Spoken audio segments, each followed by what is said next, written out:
शिकारी आएगा, दाना डालेगा, जाल बिछाएगा, पर तुम फंसना मत।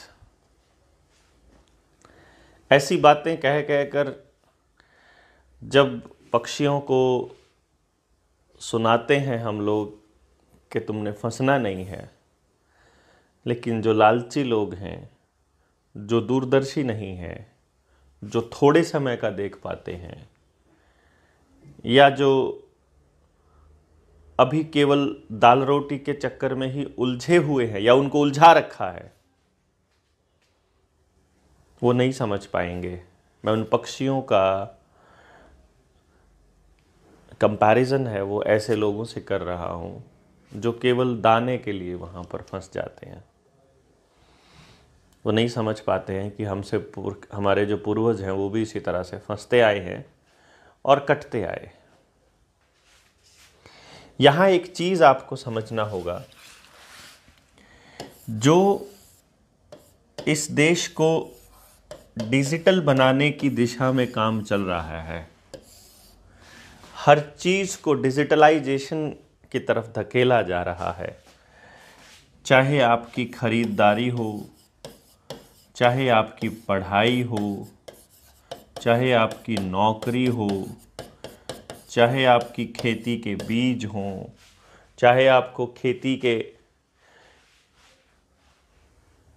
उपकरण खरीदना हो या अपनी फसल का ब्यौरा देना हो, आपके आधार के साथ हर चीज़ को जोड़ा जा रहा है।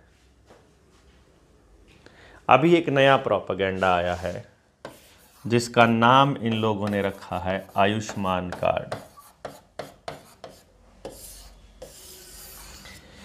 इस पर हालांकि मैं एक वीडियो बहुत पहले बना चुका हूं कि जो इंटरनेशनल ड्रग माफिया है वो किस कदर आपकी ज़िंदगियों के अंदर जहर घोलने का काम कर रहा है।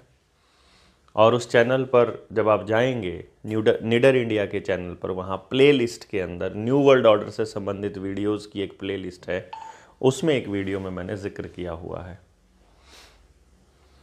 मैंने उसमें बताया हुआ है कि अब ये नया कार्ड लेकर के आए। मैंने वहाँ आभा का जिक्र किया हुआ है, जो आयुष्मान भारत हेल्थ कार्ड था, आइडेंटिटी थी, उस आइडेंटिटी का भी जिक्र किया है मैंने।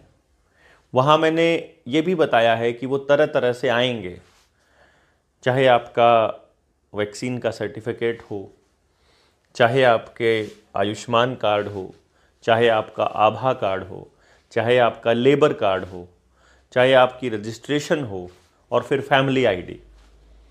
क्या होता है, एक व्यक्ति एक रजिस्ट्रेशन नहीं करता है, दूसरी जगह कर लेता है या तीसरी जगह नहीं करता है, तो वो फैमिली आईडी से पकड़ा जाएगा, वो अपने ड्राइविंग लाइसेंस के नंबर से पकड़ा जाएगा, वो उसके मतलब आईटीआर से यानी पैन नंबर से पकड़ा जाएगा, या किसी और आईडी से पकड़ा जाएगा। पकड़ा जाएगा का मतलब उनके पास डेटा होना चाहिए, उनको डेटा चाहिए, आपकी ज़िंदगी से जुड़ी हर चीज़ का डेटा चाहिए। और अभी फ़िलहाल जब तक आपके आधार कार्ड के साथ आपकी सारी सेवाएं नहीं जोड़ देते, तब तक वो चैन से रुकने वाले नहीं हैं। और अभी इन्होंने शुरुआत की है आयुष्मान कार्ड से। आंगनबाड़ी वर्कर घर घर जा रही हैं, आशा वर्कर भी आपके घर आएगी। ये बनवाओ, 5 लाख तक का इलाज मुफ्त होगा। अच्छा, सरकारी अस्पताल में तो कोई पैसा लगता ही नहीं, प्राइवेट में हर चीज़ को प्राइवेट में भेजने की जल्दी है इनको। लेकिन आपने वो केसेस तो सुने होंगे कि आयुष्मान कार्ड था, सोचा 5 लाख तक का मुफ्त है, पहुंच गए बड़े अस्पताल में, और दूसरे ही दिन उन्होंने बोल दिया आपका जो पैसा था वो ख़त्म हो गया है, 70,000 रुपये और देने हैं। अब बताइए कल के लिए इनको रखना है कि अब इनको सरकारी अस्पताल में शिफ्ट करें। और फिर वहाँ से सरकारी अस्पताल में भेज दिया गया। सरकारी अस्पतालों की हालत को दयनीय इसलिए रखा जाता है ताकि आम इंसान प्राइवेट अस्पतालों की तरफ भागे। वो सवाल नहीं उठाता क्योंकि उसको फिर जात धर्म या पॉलिटिकल पार्टी के चक्रव्यूह में फंसा दिया जाता है। वो फिर जब अपने सवाल उठाने, किससे पूछे? अभिनेता आपका आवाज़ नहीं उठा रहा है, नेता आपकी आवाज़ नहीं उठा रहा है, टीचर्स आपकी आवाज़ नहीं उठा रहे हैं, यूनियंस को इन लोगों ने सबको मैनेज कर लिया है। अब कौन बचा? नए सामाजिक संगठन उठने शुरू होते हैं तो उनको ये अपनी तरफ में ला लेते हैं। हम जैसा कोई व्यक्ति बोलना शुरू करता है तो उसके ऊपर अटैक शुरू कर देते हैं अपने प्रोपेगेंडा गैंग का। फिर हमारे पास संसाधनों की इतनी कमी रहती है, कहाँ तक जाएंगे, कितनी रेंज होगी, आप बताइए। आयुष्मान कार्ड आपका वही डिजिटल आईडी बनाने की तैयारी चल रही है 14 डिजिट की, जो वो लोग कर रहे हैं। 14 डिजिट का कोई भी नंबर आपको यूनिक नंबर मिल लगा ना, तो समझ लीजिए वो उन्हीं के लिए बन रहा है। बाकी आप समझदार हैं।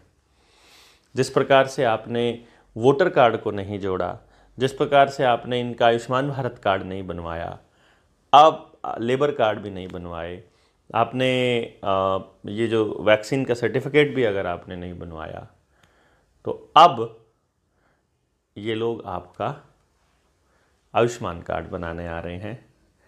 इनका क्या इलाज करना है ये आप भली भांति जानते हैं, क्योंकि मूसलचंद के अलावा इनको किसी की भाषा समझ में नहीं आती है और आपको खड़ा होना पड़ेगा, आपको इनको समझाना पड़ेगा अपने पड़ोस को कि नहीं बनवाने हैं, मतलब नहीं बनवाने हैं। हमने अपने बच्चों के इलाज के लिए सरकारी अस्पतालों को, हमारा जो इकट्ठा करके जो पैसा टैक्सेस का दिया जाता है, वो अस्पताल ठीक करने हैं और हम अपनी आवाज़ उनके लिए बुलंद करेंगे, ना कि प्राइवेट अस्पतालों में गला कटवाने के लिए जाएंगे। ये बात आपको समझनी होगी।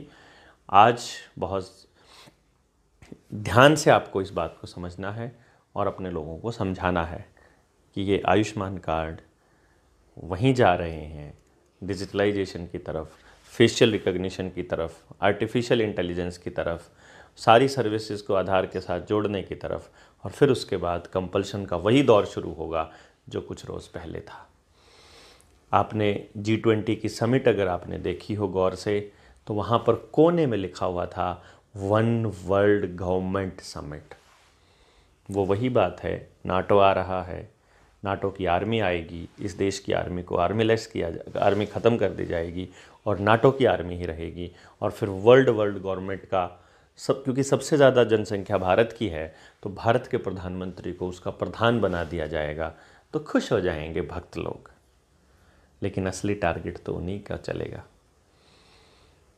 पॉलीथीन केवल रेहड़ी वाले के लिए बैन होगा, लेकिन आपके घर में जितनी चीज़ें पैक होकर आ रही है वो पॉलीथीन में आ रही हैं। पोल्यूशन के नाम पर बाकी चीज़ों पर रोक लगेगी, लेकिन ऑनलाइन डिलीवरी के नाम पे थर्मोकोल का जो जहर समाज के अंदर भरा जा रहा है वो नहीं समझ आ रहा है। आपको दूध का व्यापार करना है तो रजिस्ट्रेशन कराना ज़रूरी है, लेकिन आपको दारू और नशा आराम से रखने की पूरी परमिशन है। इस तरह का भारत है मोदी जी के सपनों का भारत। आपको डिसाइड करना है कि आप सरकार के इस प्रोपेगेंडा में फंसते हैं या अपनी आवाज़ को बुलंद करते हैं, अपने लोगों को जगाते हैं और अपने आप को मजबूत करते हैं। जय हिंद, जय भारत।